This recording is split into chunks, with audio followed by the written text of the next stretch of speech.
Hi viewers, welcome back to the channel. Today I'm trying the KL Monorail in Kuala Lumpur city, the capital of Malaysia, to see how the experience is for a tourist.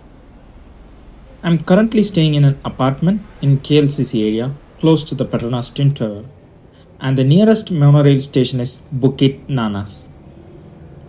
I will be traveling just 2 stops to Chow Kit, mainly to test the comfort and overall usability. This is the entrance of Bukit Nanas Monorail Station, and thankfully there is an escalator going up which makes the entry easier. KL Monorail mainly connects KL Central with key city areas like Bukit Bintang, Chow Kit and KLCC surroundings. So it is very popular among tourists. Now at the ticket vending machine, I changed the language from Malay to English, selected the KL Monorail line and chose Chow Kit as my destination. The fare is 1.90 MYR, which is roughly 38 in Indian rupees, very budget friendly. You just need to tap your credit card on the right side to make payment. I used my international credit card and it worked perfectly fine. The machine issues a small blue rapid KL coin and a receipt. The coin is used for both entry and exit. And sorry guys, I'm using a chest mounted camera, so it couldn't properly capture the exact moment when the coin was issued from the machine. But this is how the rapid KL coin actually looks along with the transaction receipt.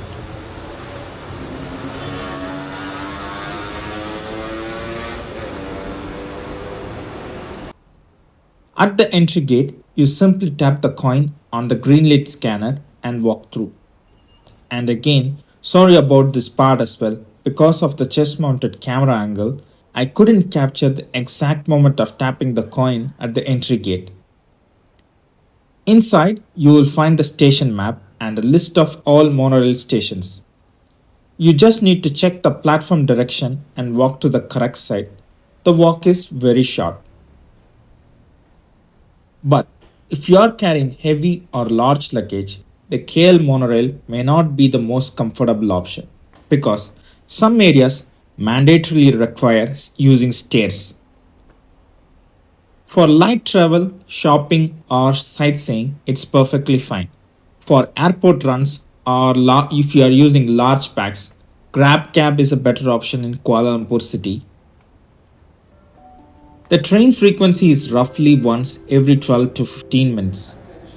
One thing I noticed is there is no live countdown display showing when the next train arrives.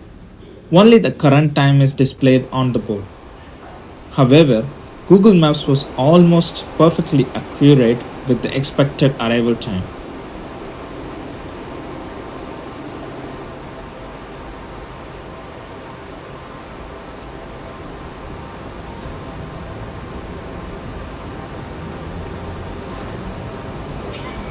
Since it was Saturday morning, the train was not crowded at all and I got a seat immediately. The train looked modern, clean, and well maintained. One major difference compared to Singapore MRT is the train halts for quite a long time at each station, around 30 to 45 seconds per stop. Door opening and closing also felt a bit slow.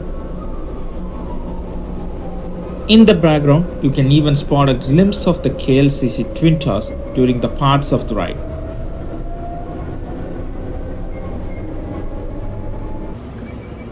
Inside the train, you can see a digital board that clearly shows the next station name. But near the doors, there is no separate digital display, so you must rely on the main display inside for the next station information.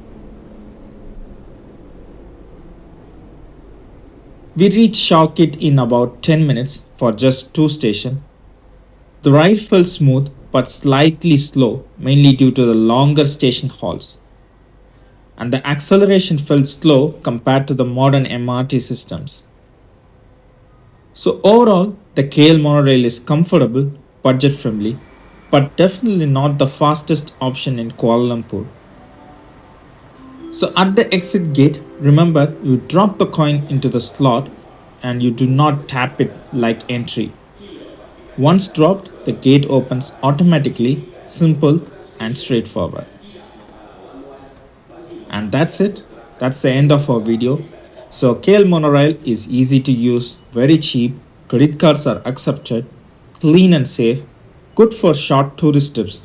But the negatives are it's very slow compared to MRT in other bigger cities like Singapore, and definitely not luggage friendly, and there was no live arrival display.